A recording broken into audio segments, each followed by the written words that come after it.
Hello everyone, Bunty Dhiman this side. दोस्तों, आज की वीडियो में इंटरनेट और टेक्नोलॉजी से होने वाले फ़ायदे और नुकसान पर बात करने वाला हूं। कैसे इसका बहुत ज़्यादा इफ़ेक्ट जॉब्स के ऊपर भी पड़ रहा है और बेरोज़गारी क्यों बढ़ती जा रही है, इन सब चीज़ों पर आज हम बात करने वाले हैं। ये वीडियो बहुत इंपॉर्टेंट है, इसको शुरू से एंड तक ज़रूर देख कर जाना। अगर आप चैनल पर पहली बार आए हो तो सब्सक्राइब के साथ बेल आइकन प्रेस कर लीजिए। यहाँ पर नॉलेजेबल वीडियोस और सेल्फ इम्प्रूवमेंट से रिलेटेड वीडियोस हमेशा आपको मिलती रहेंगी। तो ज़्यादा टाइम ना वेस्ट करते हुए वीडियो को स्टार्ट करते हैं।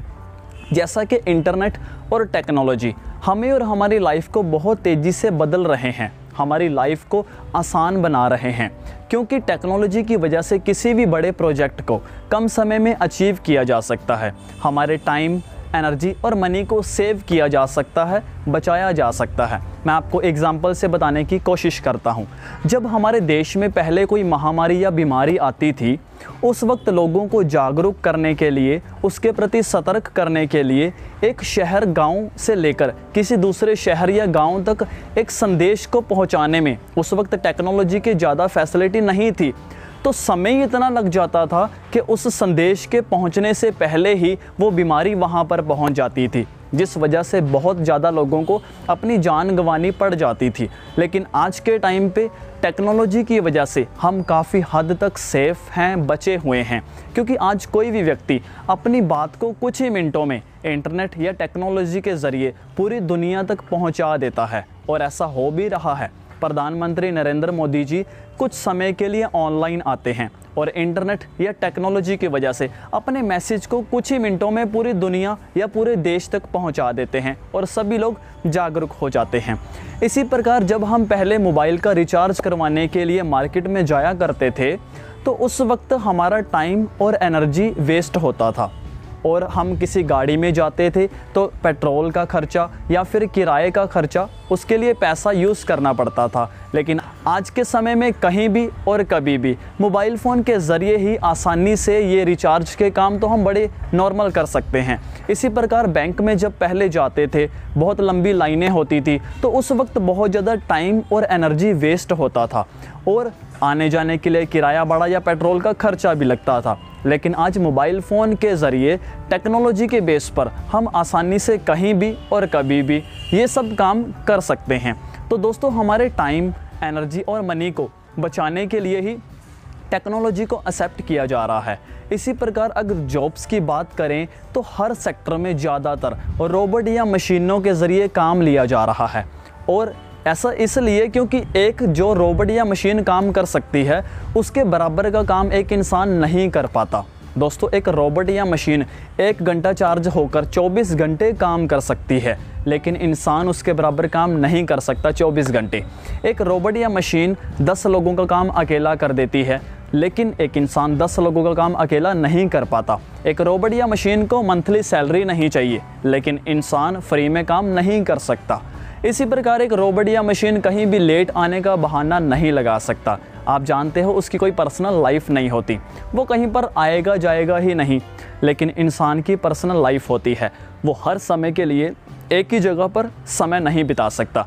इस प्रकार और भी बहुत सारे कारण हो सकते हैं जिसकी वजह से इंसान एक मशीन के बराबर का काम नहीं कर पाता।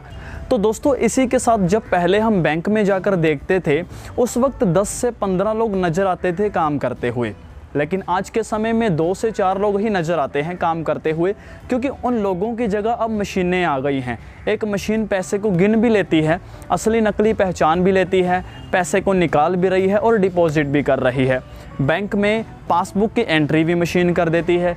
पहले अगर 10 साल का रिकॉर्ड निकलवाना था तब मैनुअली काम होता था और समय बहुत ज़्यादा लग जाता था, लेकिन आज के टाइम पे इंटरनेट की वजह से कंप्यूटर के ज़रिए 10 साल का रिकॉर्ड भी कुछ ही मिनटों में आसानी से निकाला जा सकता है।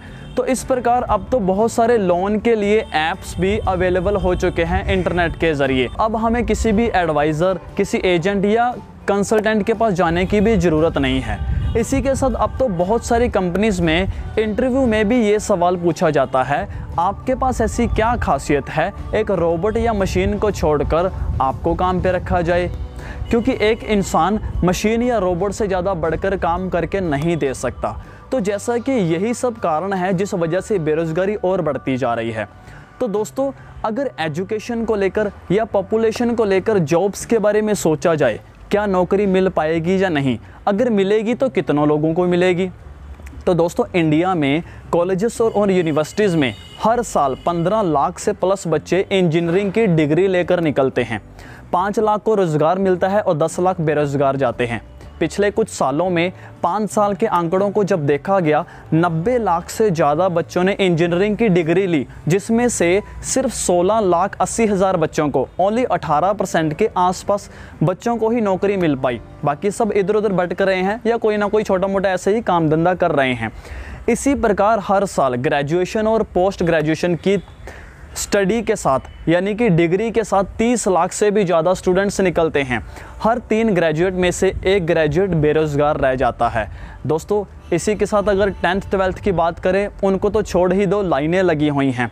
तो ऐसे ही बेरोज़गारी बढ़ती जा रही है, कंपटीशन इससे ज़्यादा बढ़ता जा रहा है। अभी कुछ समय पहले देखा गया, रेलवे में वैकेंसी निकली, 96,000 पदों के लिए 2.5 करोड़ आवेदन आए। अब आप सोच सकते हो इस बात को लेकर आपका कंपटीशन कितना ज़्यादा टफ है। तो दोस्तों अगर आईएएस की हर साल सीट 1000 निकलती है तो उसके लिए फार्म भी 20 लाख से ज़्यादा भरे जाते हैं जो लोग अप्लाई करते हैं। रेलवे के अंदर टोटल 1 करोड़ 22 लाख समथिंग आसपास सीट है पूरे इंडिया में, लेकिन हर साल कंपटीशन में 3 करोड़ से भी ज़्यादा लोग आ जाते हैं। रेलवे सेक्टर के अंदर ज़्यादा या सबसे ज़्यादा पैसा गवर्नमेंट कमाती है, सबसे ज़्यादा वैकेंसी भी रेलवे में ही निकाली जाती है। लेकिन आपका कंपटीशन कितने लोगों के साथ है? 10 सालों से भी लोग तैयारी कर रहे हैं जॉब के लिए, जिनको अभी तक भी नौकरी नहीं मिल पाई। तो दोस्तों कि यहाँ पर ये भी बात समझने या देखने वाली है कि गवर्नमेंट बहुत सारे गवर्नमेंट सेक्टर को अब प्राइवेट में कन्वर्ट कर रही है, बदल रही है। बहुत सारे डिपार्टमेंट को कॉन्ट्रैक्ट बेस पे किया जा रहा है, रेलवे को भी कॉन्ट्रैक्ट बेस पे कर दिया गया है। फिर वो चाहे टीचर की जॉब हो, जल विभाग हो, बिजली विभाग हो, इस प्रकार हर विभाग को ज़्यादातर कॉन्ट्रैक्ट बेस पे या प्राइवेट बेस पे किया जा रहा है। अब सिर्फ बैंक को मर्ज किया जा रहा है, 5 बैंक सरकारी बचेंगे, बाकी सबको प्राइवेट में बदला जा रहा है। इसी प्रकार अब जितने भी नए एम्प्लॉय रखे जा रहे हैं, ज़्यादातर कॉन्ट्रैक्ट बेस पर ही रखे जा रहे हैं। तो दोस्तों ये सब बातें समझने वाली हैं। इन्हीं सब कारणों से आज बेरोज़गारी और ज़्यादा बढ़ती जा रही है। और यहाँ पर अगर बात देखी जाए पॉपुलेशन को लेकर, तो इंडिया दूसरा बड़ा देश है। आज 140 प्लस करोड़ के आसपास की आबादी है। इंडिया में हर रोज़ अगर आप लाइव चेक कर लो गूगल पर जाकर पॉपुलेशन की एवरेज को, अगर 1 मर रहा है तो 3 पैदा भी हो रहे हैं। हर रोज़ 50,000 बच्चा हमारे देश में आज जन्म ले रहा है। लेकिन मेरा एक ये आपसे सवाल है, आप मुझे कमेंट में ज़रूर बताना। इस वीडियो को भले ही अब पॉज करके पहले कमेंट कर देना, अगर हर रोज़ 50,000 बच्चा आज पैदा हो रहा है, जो कि कोई शक नहीं है, आप देख सकते हो जाकर, ऐसी कौन सी सरकार आएगी जो इन 50,000 बच्चों को हर रोज़ नौकरी पे रख पाएगी या हर रोज़ काम दे पाएगी? इनको भी काम करना है। अगर ये भी आपकी ही तरह लाइन में लग गए तो ये भी सभी आपकी तरह भीड़ का हिस्सा बन जाएंगे। तो इसलिए दोस्तों मुझे कमेंट में ज़रूर बताएं। इसी के साथ आप सभी ये भी जानते हो कि हमारे देश में आज बेरोज़गारी की वजह से या फिर काम ना मिल पाने की वजह से बहुत सारे लोग हर रोज़ सुसाइड कर लेते हैं, जो कि बहुत बुरी बात है। मेरा ये सवाल है, क्या सिर्फ नौकरी ही है जीवन में, इसके अलावा और कुछ नहीं किया जा सकता? तो दोस्तों अगर आपको लगता है जो मैं बातें बता रहा हूँ ये बिल्कुल सही हैं और ये रियलिटी है, तो आप इस रियलिटी को अनदेखा क्यों कर रहे हो? आखिर कब तक आँखों पे पट्टी बांधकर हाथ पे हाथ धरे बैठे रहोगे? और अपने टाइम को, अभी भी आपके पास सही टाइम है, अपने टाइम को यूटिलाइज़ करने का, सही जगह पर इन्वेस्ट करने का। सिर्फ जॉब के लिए ही अपने पूरे टाइम को वेस्ट मत करो।